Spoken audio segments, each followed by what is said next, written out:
He's got to do this. Can you see me? Am I above this podium? Michael, Mr. Carnes, thank you very much for your kind words. Sound like an old guy, right? I mean, coming here, I thought it's been a long time. It's been 22 years since I was the principal of this high school. And I had this vision before I came here that I'd walk across the auditorium stage, but the vision in my head was the old school. But I gotta tell you this story I never told anyone in my life. You know, I come from a background where my grandfather signed his name with an X, couldn't read or write, everybody spoke broken English. I had to take the SATs 3 times in order to get into college because my vocabulary was so poor. So I had to work at what I got. So when I became principal of high school in 1996, we had our first assembly, and I was walking across the stage. And as I approached the podium, I said to myself, Iezzi, half the kids sitting out there are smarter than you. Those were the vibes that went through my head. And it was probably true. 22 years later, I'm here walking up to the podium in front of some great student athletes to be complimented for great seasons this year, great championships, great memories. And over half of you are probably the athlete I wish I was. At least the student athlete that I wish I was. Today we are here to honor you as an athlete, as teams, as champions, as participants. And I know the story. Mr. Myers called me and he talked to me and he said one of the students came up to him in preparation for this event and said to him, Mr. Myers, is everybody that's going to be there, or is it just the champions? Is it just the outstanding athletes, the all-conference people? And he said, no. And it reminded me of the quote and the old statement I had hanging in the locker room way back in the 80s, "To dare greatly" by Teddy Roosevelt. Because we all are in the arena and we all have an impact. No matter if we win or lose, you have something to offer. And oftentimes you'll learn more from those losses than you do from those victories. Back in the day when I came here, I walked through the hallway the first day I was here just to be introduced. I was yet, the school year didn't start, it was at the end of the school year, and Mr. Bruner, the old principal, took me down to the auditorium. And I stood down with him in the front, and I heard the announcement, all athletes that are interested in playing football, please go to the auditorium. So I stood with him up front. The old auditorium that had double doors in the back, I could hear the doors kick open, heard some chatter. We stood up front, not a word was spoken, and all of a sudden there was no chatter, and about halfway down the aisles, the students started to rank file, and they walked in and they filled every seat from the beginning, the front row, to the back, and nothing was mentioned. And I said to myself, yes, I want to be at this school. There's a lot of discipline here. And along with that discipline brings security. Along with that security brings confidence. To dare greatly means you're going to have an impact regardless of the performance or the results of the ball game. You know, I just want to say a couple things to the coaches that are in the audience, something that they I'm sure they've heard before. I'm not going to give you anything new. It's just real quick, and Coach Carnes alluded to it earlier. He talked about building relationships. To me, that's what coaching is all about. You know, we used to have a saying, and I think it still perpetuates itself here, to do things the Middletown way. There's a lot of pride that comes out of this community that infiltrates the school district. And I was so proud to be part of that for 20 years. So when you build relationships with young men and young women, there's a trust that bonds you together.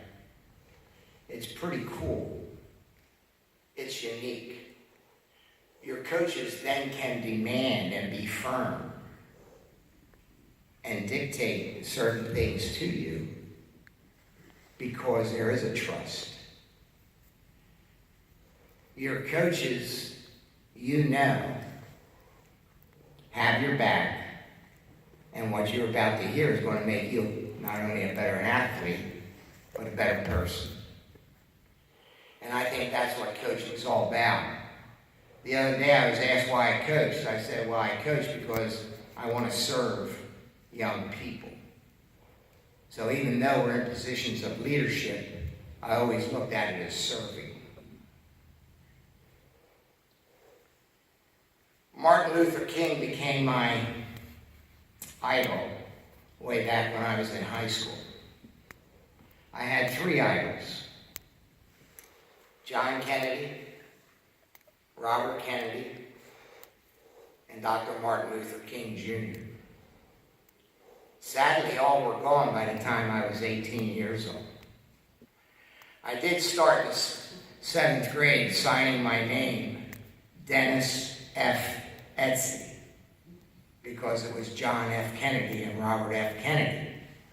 And I had the same middle name as Robert, which was Francis, and I never liked my name until I heard Robert Francis Kennedy. And now the Pope's Francis, and I'm working at Alvernia University, and I work out of a building called St. Francis Hall. So there was something to that drew me there. But Martin Luther King Jr. said this. He said, the measurement of a man is not what he does in times of comfort and convenience, but where he stands in times of challenge and controversy. Think about it. Make it something you live by. And it sort of worked right into my relationship as a coach. Because I always say the measurement of a coach today is how they handle the stress of the job, the highs and the lows, the ebbs and the flows, the wins and the losses. And if the demeanor and the attitude and the presence of that coach changes with when things go really good and things go really bad, the first people that see it are their players. So it's awesome to have that kind of conviction and strength to be able to handle the pressures of the job. To you athletes, those of you that are leaving, those of you who are staying, I want to tell you something that my late father shared with me a long time ago. He looked at me and he said, son, you're not going to be very tall. Quite observant, wasn't he? He said, but that's something you can't control. And to be an athlete, you got to focus on the things you can control. And there's 3 ingredients that can make the difference in how you perform and how you succeed. He said the first thing is to be in better shape than anybody else on the team or anyone that you compete against. You're in control of that. It's going to take a lot of sacrifice. It's going to take a lot of hard work. But he said, I also noticed you weren't very fast. So you need to get in shape, because at the end of the second quarter, if you're in the best shape, you'll be the fastest one on the field. At the end of that game, and most games are won in that final period, you'll be the fastest one on the field because you'll be in the best shape. The second thing he said, you can be the strongest person on the field, on the court, on the mat. But it's going to take a lot of hard work. And that strength isn't based on how much weight you can lift. It's based on pound for pound and what you can do in lifting properly and smartly. Know what you need, what muscles you're going to use in order to compete in that particular sport. And the third thing he said to me was desire. That is another thing that can be controlled by you. You can have more desire than anybody else. But desire takes hard work. It takes preparation. It takes an attitude. When's the last time you got up at 4:30 in the morning to study?